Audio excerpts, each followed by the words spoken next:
class. Today we start with chapter 15, which is the very last chapter in our book. And we will be discussing succession planning. Specifically, our learning objectives are: number one, to understand what we need to do, what we need to plan in order to have a successful succession of ownership or of leadership. Also, we'll be discussing exit strategies. We will be discussing bankruptcy and the different types of bankruptcy that exist. We will be talking about how to distinguish those red flags that point toward bankruptcy. And lastly, we will be discussing how entrepreneurs are able to emerge from bankruptcy and start new businesses. It could feel a little weird to talk about exit strategy when at this point we are preparing to open a business. However, it is important to discuss exit strategies. The types of exit strategies that exist are an initial public offering or an IPO, private sale of stock, succession by a family member or also a non-family member, merging with another company, liquidating the company, selling the company to employees or to an external source. Now, each of these exit strategies have its own advantages and disadvantages.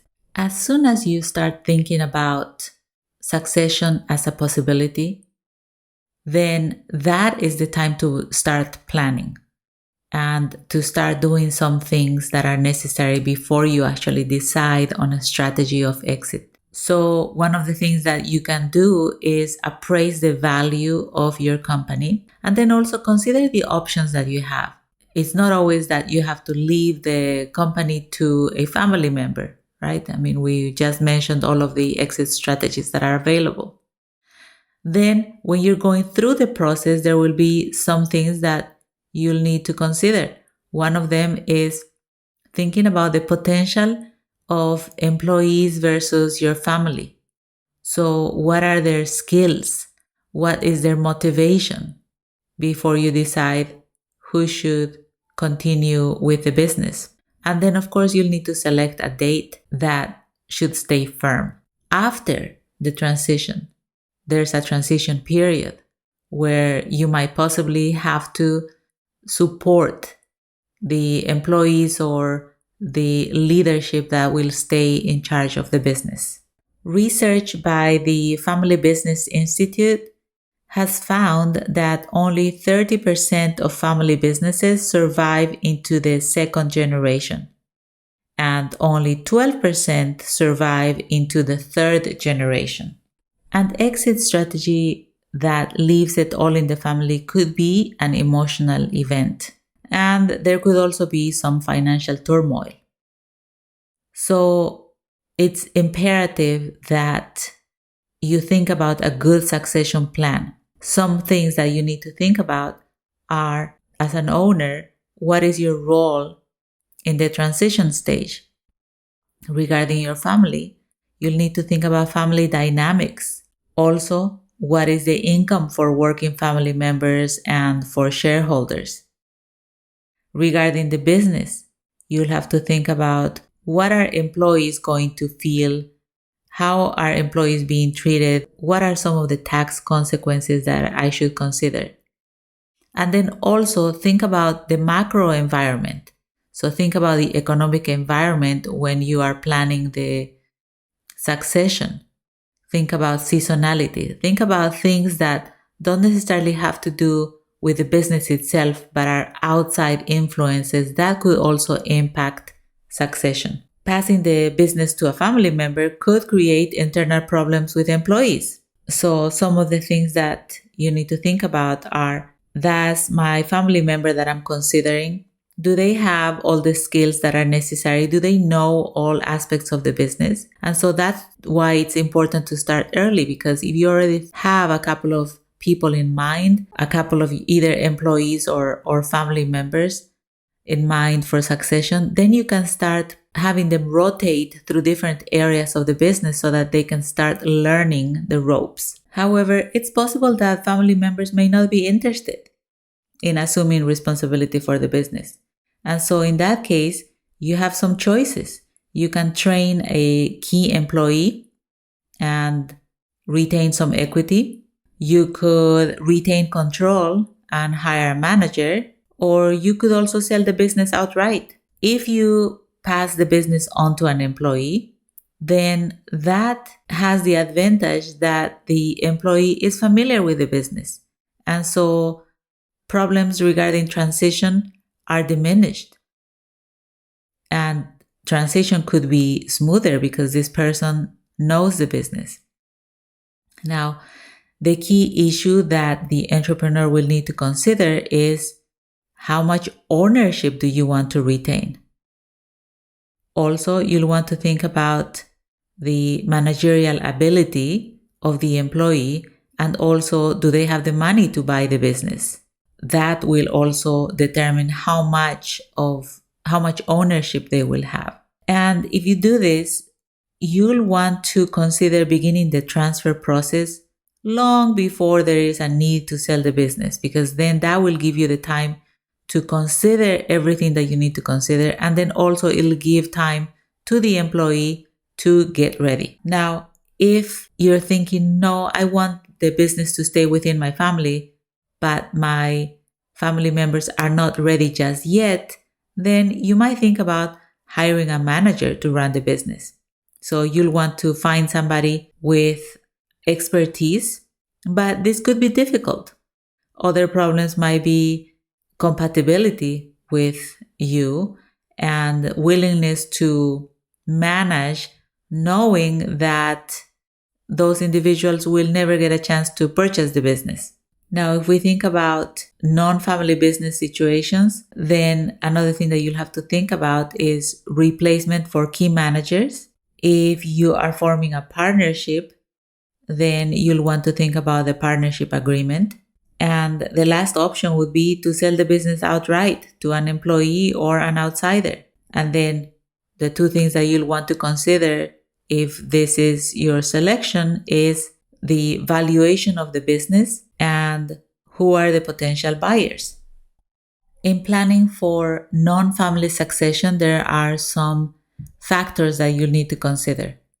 Number one is senior management commitment. So are you able to find employees that are going to be committed to the transition? And they could be people that already work in the company, or you might have to hire externally. It will be extremely important to have well-defined job descriptions so that everyone knows what their roles and responsibilities are. And then you'll have to think about it in terms of skills. So what is needed during this transition and who has these skills? And if no one has these skills, then I need to fill the positions with people that do have them. It is important that succession be an open process. Oftentimes, the entrepreneur will keep their plans close to their heart, but this could be damaging to the company because employees might start finding out, and then morale will go down. They don't know what's happening. They might start jumping ship, looking for other jobs because they don't like uncertainty and so on. So the very best policy in this case is to be open so that employees feel that they're being included in the process and potentially in the decision making. There are some things that you'll want to do in preparation for selling your business or for the process of succession, especially if you decide to sell it to either a non-family member or sell it outright. And so here are some of the things that you'll want to think about. Number one, you'll want to find a niche, because having a market share in a niche will keep your business in a more solid position in the market. Also, you'll want to keep costs under control because this is like a scale, right? So if you want the valuation of your business to increase, you can either increase profits or you can decrease costs. So you'll definitely want to keep costs under control so that when potential buyers look at your financials, they can see that your company is lean. You'll also want to look at the other side of the balance, which is focusing on higher profit margins. Then you'll also want to think about all the documentation. Make sure that all of your accounting is in place, your financial statements are in order. Make sure that you document everything, meaning processes, methods, and procedures, so that everyone knows how to continue with the business. Because what tends to happen, especially in small businesses, is that people have knowledge about how to do things in the company, that they have this knowledge in their heads. It is what we call institutional knowledge. And so if somebody leaves, it's hard to know, hey, how did this person do this? Or how did that person do that?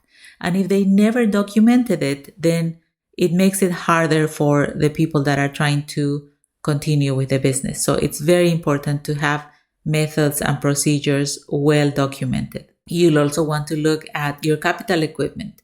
What is the condition of the equipment? Is there something that needs to be fixed? And super important, make sure that you get tax advice from your accountant. It is possible, depending on what your business is, that you may need some NDAs, because if you are including individuals into the discussions, you might not want these employees to talk about this outside of the company just yet. So it'll be important for them to sign NDAs. And then lastly, you'll want to make sure that your management team has what they need so that they continue doing their job and they feel like they're being treated properly, because this will surely ensure a much smoother transition. So once it's time to look for a buyer, how can you do this? How can you look for a buyer? You can definitely use business brokers because they may have an established network of contacts and they earn a commission. So it's to their advantage to look for a buyer and to help you find a buyer. You'll need your business plan also to communicate with potential buyers. And then you'll have to think about who you want to sell it to. Do you want to sell to a smaller company or a larger company? Because selling out to a larger company could give you the resources to achieve some goals that you have for the business. Once you have found a buyer, then you'll need to draft a sales agreement. In the sales agreement, your role will be determined regarding what is your role after the sale. So will you stick around to provide support, or will you sell and be done with the business? Many buyers will want you to stay for a short time to provide a smooth transition. Also, the buyer may say, if you are not going to stay on, I would like you to sign a non-compete for a specified number of years. Lastly, if you decide not to sell to an outsider, you may plan to retain a business for a time and then sell it to employees through a management buyout. Under an employee stock option plan, or ESOP, the business is sold to employees over a period of time. The ESOP creates a new legal entity. This is called the Employee Stock Ownership Trust. There are over 6,000 ESOP companies with over 10.5 million participants. The ESOP has many advantages. Number one, it offers a unique incentive to employees. This can enhance their motivation, knowing that they are part owners. It provides a mechanism to pay back employees that have been loyal to the venture. Also, it allows transfer of the business under a very carefully planned written agreement. And it helps with employee commitment. There are disadvantages as well. The biggest disadvantage of an ESOP is that it's not simple to establish. It requires a valuation so that you can determine what the amount of the ESOP plan should be. It raises issues such as taxes, payout ratios, amount of equity transferred per year, and so on. So if this is the exit strategy that you decide, you'll definitely need advice of experts in this type of plans. A direct sale to key employees or management buyout is simpler than an ESOP. Management buyouts usually involve a direct sale for a predetermined price. To establish a price, you will need to appraise all assets and determine the value established from past revenue.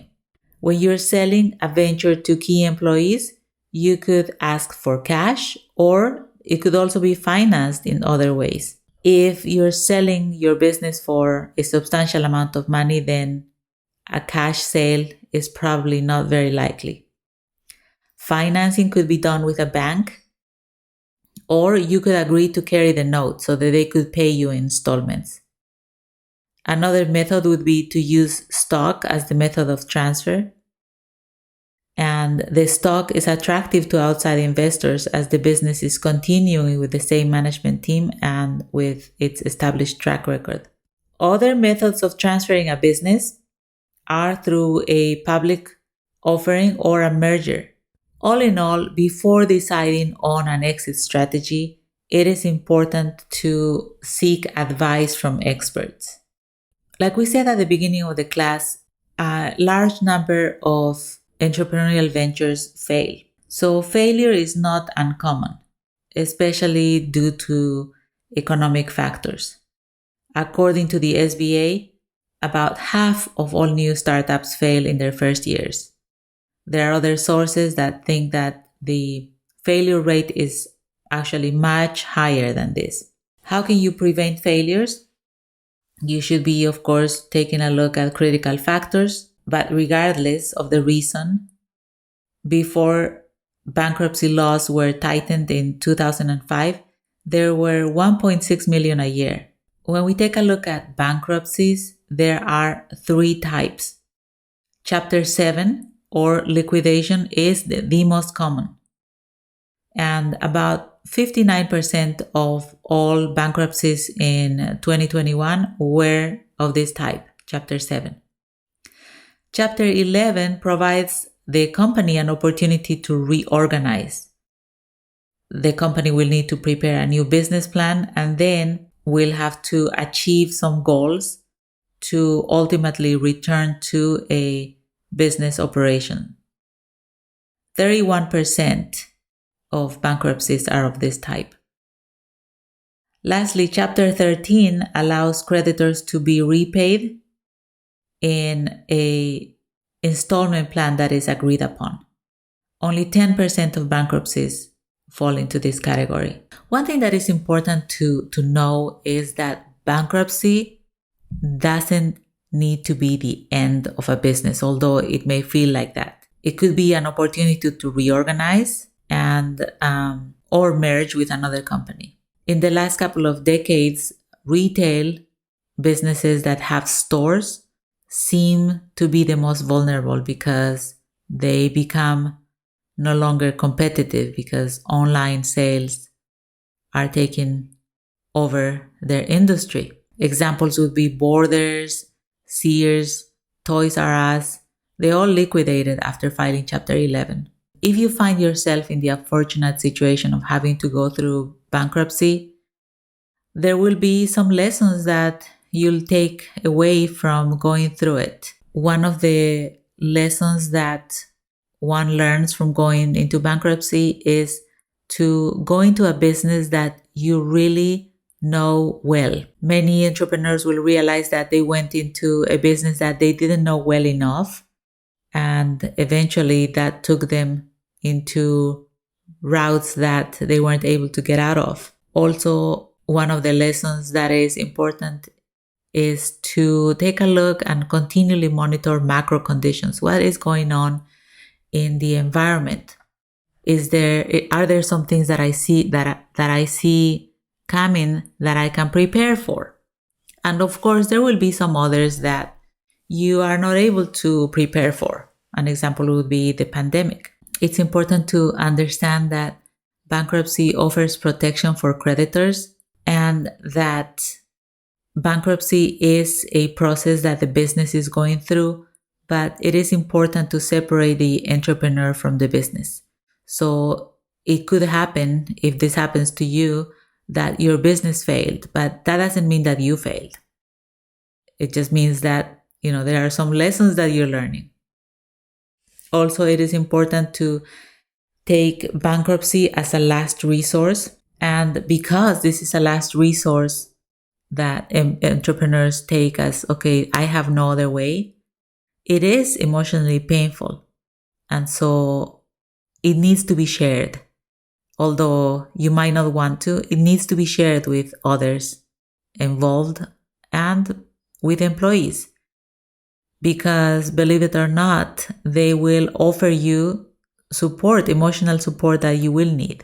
Now, talking about the actual Bankruptcy Act of 1978, this act, which had amendments added later on in 1984 and 2005, it was designed to ensure fair distribution of assets to creditors, to protect debtors from unfair depletion of assets, and to protect debtors from unfair demands by creditors. Like we said before, it provides 3 alternatives: Chapter 11, which is reorganization, Chapter 13, which is extended time payment, and Chapter 7, which is liquidation. Chapter 11, reorganization, is the least severe alternative. And so courts give the venture breathing room to pay their debts. This type of reorganization results from cash flow issues. When this happens, creditors are pressuring the company with lawsuits, and unfortunately, the new time restrictions for how long a Chapter 11 firm may continue under court control have made it difficult for firms to reorganize effectively. A reorganization plan will be prepared under Chapter 11. Once the plan is completed, it has to be approved by the U.S. Bankruptcy Court. Approval of the plan requires all creditors and owners to agree to comply with the plan. The reorganization plan, may be a combination of extension, substitution, or composition. Substitution means that if the venture's future potential is strong, it may be possible to exchange stock or something else for the existing debt. In a composition settlement, the debt is prorated to the creditors as a settlement for any debt. And extension just means that creditors agree to postpone any claims. Chapter 11 bankruptcy gives the opportunity for the venture to find a solution for any business problem. Only 20% to 25% of firms that file for Chapter 11 actually make it through the process. One of the reasons why they don't make it is because they waited too long before filing. Why does this happen? Well, sometimes entrepreneurs ignore warning signs of bankruptcy until there's an emergency. Since bankruptcy has become a common occurrence, the entrepreneur should have a plan. Some suggestions for survival from a bankruptcy. Use bankruptcy as a bargaining chip to voluntarily restructure and reorganize the venture. In other words, you can go to your debtors and say, hey, help me out because otherwise I may have to go and file for bankruptcy. So you'll find that they may help you because your creditors don't want you to go into bankruptcy. They want to be repaid. It is important that you file before the venture runs out of cash or before you have no incoming revenue. It's important also to only file Chapter 11 if you have a realistic chance of recovery. You'll need to be prepared because creditors will take a really close look at your financial transactions in the last year because they want to make sure that you are not trying to defraud them. So for this reason, it's important that you maintain good records. Also, it'll be important for you to understand how Chapter 11 works. If there are any lawsuits that the company is facing, those should be transferred to bankruptcy court. Lastly, it's very important that the entrepreneur focus on preparing a realistic reorganization plan. Let's go into Chapter 13, that's extended time payment plans. As of October 17, 2005, filing for a Chapter 7 bankruptcy is more difficult. So instead, the entrepreneur is now required to repay some of his debts under Chapter 13 bankruptcy. Individuals must obtain credit counseling within 6 months, and they should take a means test to make sure that they're eligible for Chapter 7 or Chapter 13. To qualify for Chapter 13, you need to have regular income. Your unsecured debt cannot exceed $419,000, and your secured debt cannot exceed a little bit over $1,257,000. Under Chapter 13, you would need to create a 5-year repayment plan with court supervision.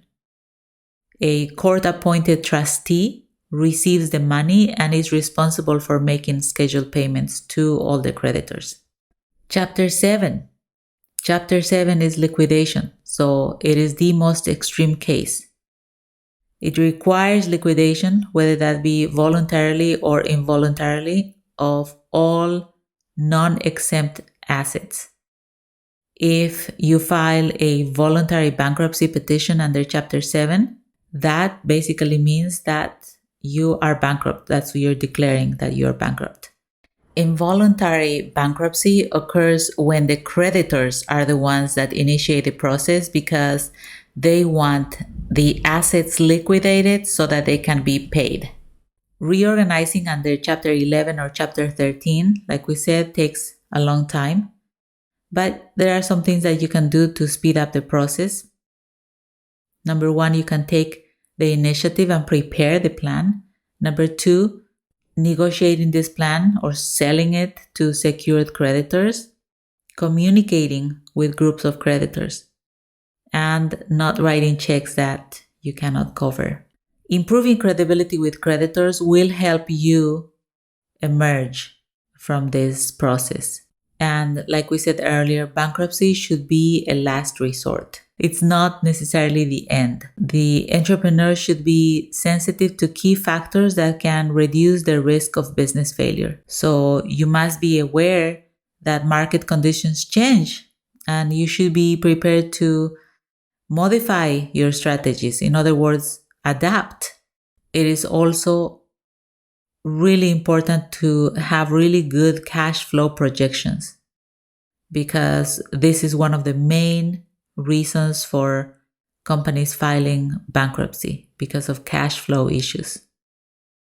Information about future market potential and forecasting is essential.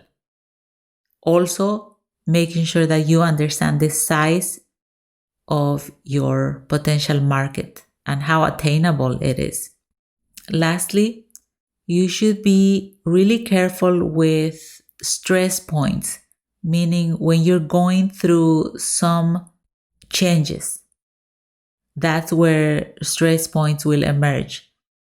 So, for example, when the venture is changing in size, because when you go through these changes, you'll need to make some changes to the company's strategy.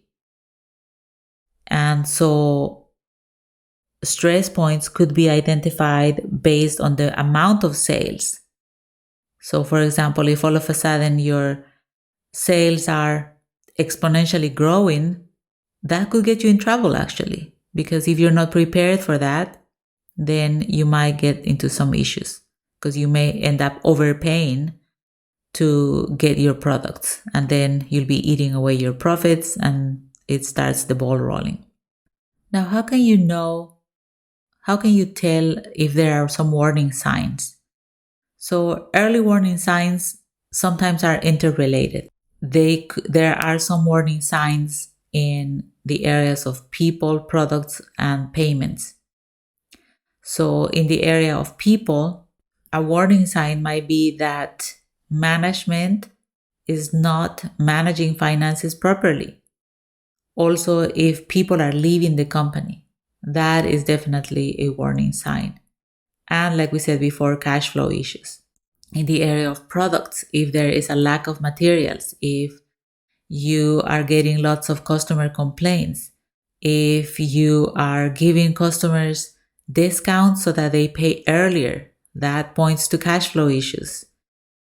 Also, if you are accepting contracts below standard amounts, so normally you accept orders of 100 widgets and all of a sudden you're saying, oh, it's okay, I'll accept an order of 50.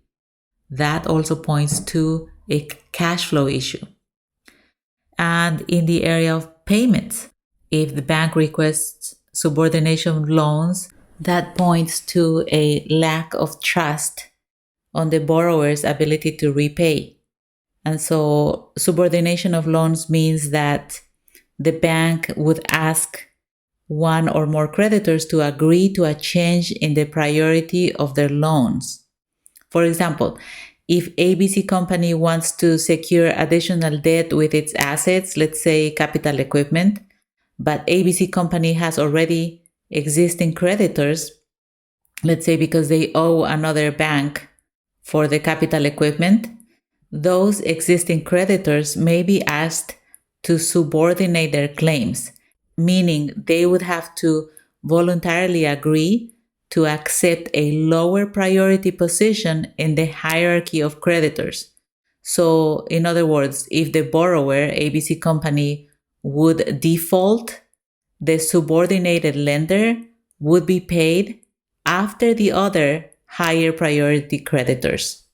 If your payroll taxes are not paid or the suppliers want cash payments, definitely warning signs.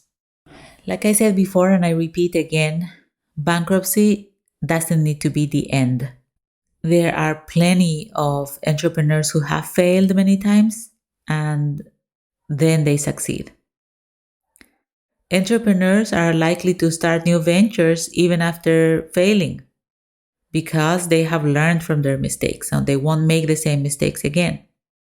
After failures, entrepreneurs have a better grasp on the need of market research, more initial capitalization, and stronger business skills. Business failure doesn't have to be a stigma when you're seeking venture capital.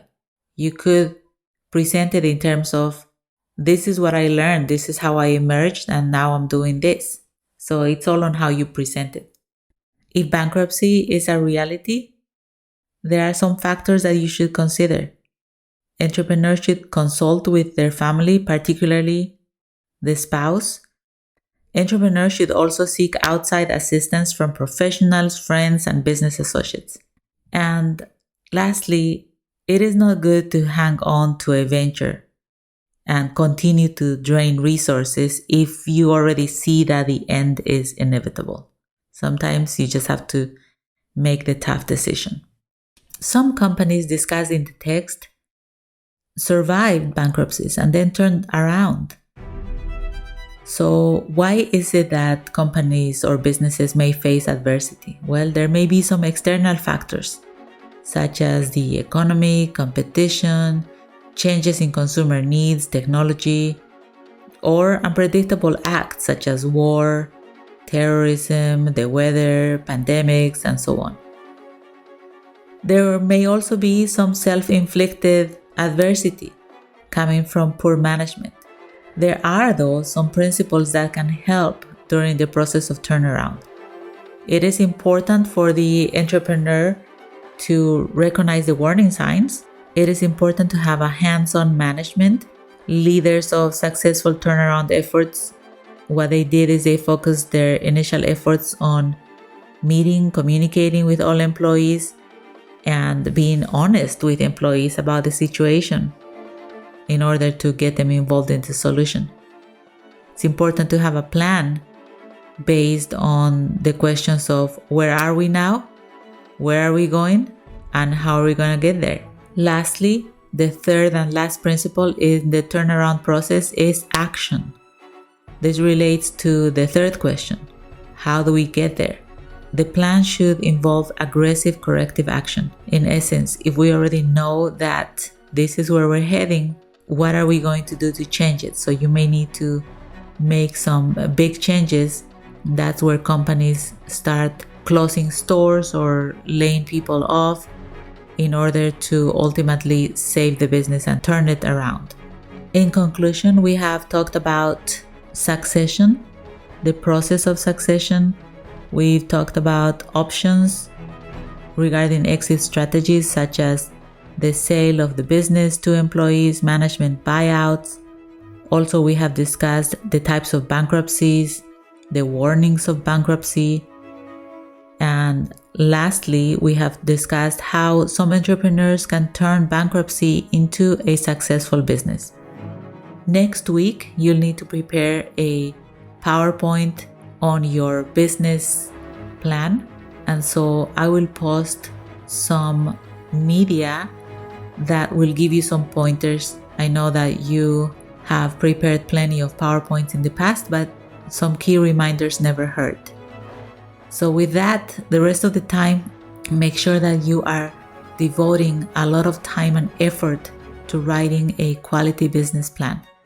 As always, if you have any questions, don't hesitate to reach out. And until next time, bye.